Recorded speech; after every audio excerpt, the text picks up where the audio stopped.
Hey guys, wanted to make a quick video for anyone that's facing ignition lock issues or problems with their lock steering wheels. What we're looking at here today is a ignition lock housing out of an E36. Specifically, it's a 1997 328IS.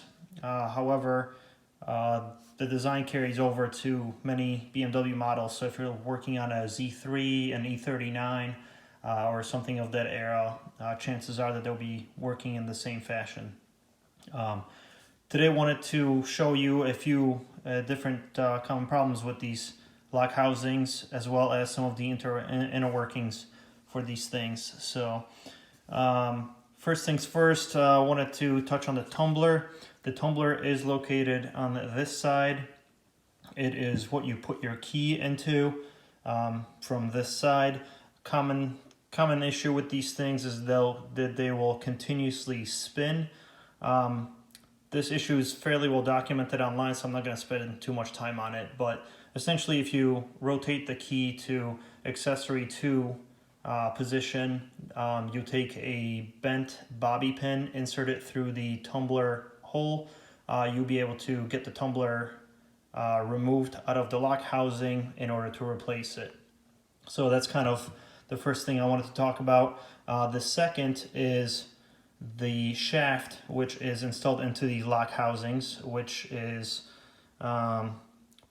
installed kind of in this fashion. What happens with these things is they'll commonly break right kind of around the neck area here. And the other thing that people should be conscious of is these come in a couple different versions. This one I believe is from an earlier model. If you look at this 97 lock housing, the top of the shaft looks a little bit different.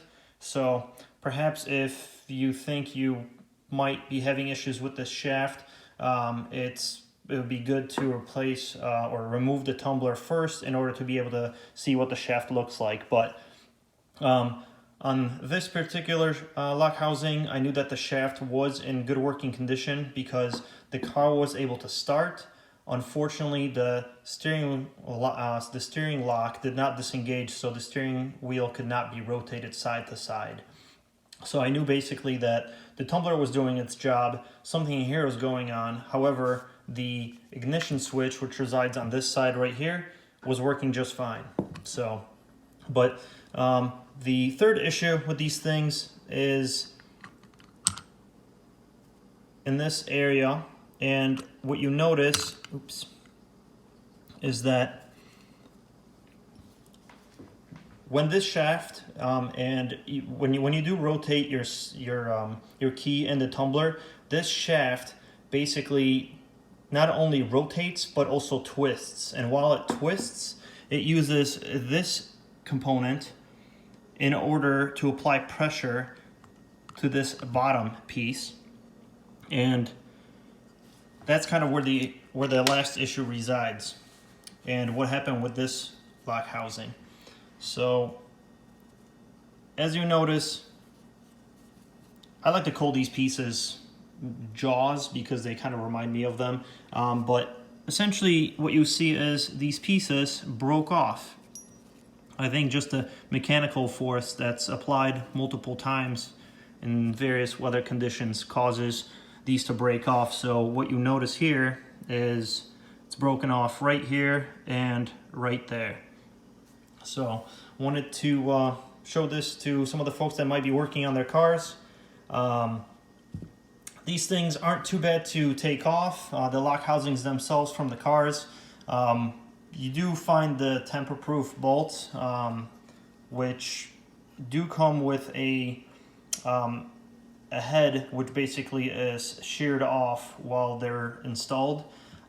Easiest way that I found to remove these is you take a Dremel, put a nice slice through them, and while you can try and use a flathead screwdriver, you likely have to find a 90-degree version of a flathead screwdriver. You won't be able to produce enough torque to be able to extract these bolts. So what you'll find is that using metal chisels will likely work best to get these bolts basically unstuck.